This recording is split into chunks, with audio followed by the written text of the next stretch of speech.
about women not supporting other women. Yeah.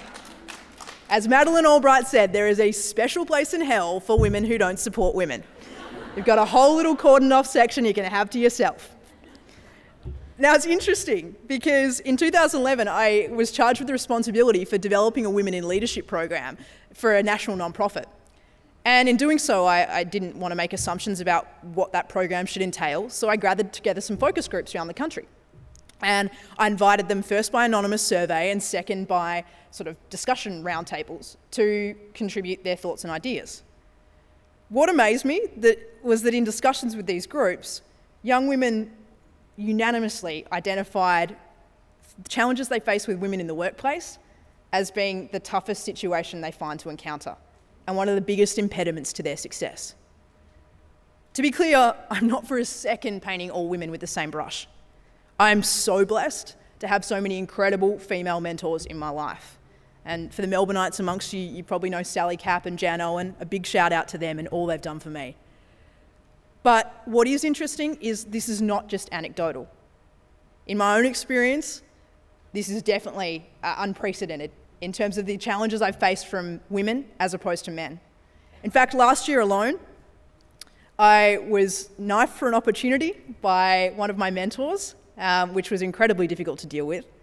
And I had another situation where over a prolonged period of time, I was continually being undermined with the project I was making by a group of 3 women who were actually a periphery to the team.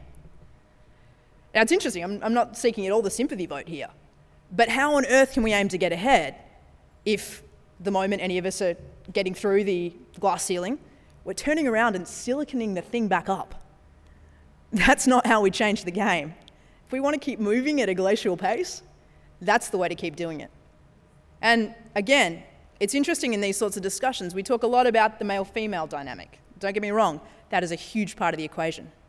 But I think it's just as important that we can turn a critical lens to the relationship within our gender as much as we can between. So, what does research say about this?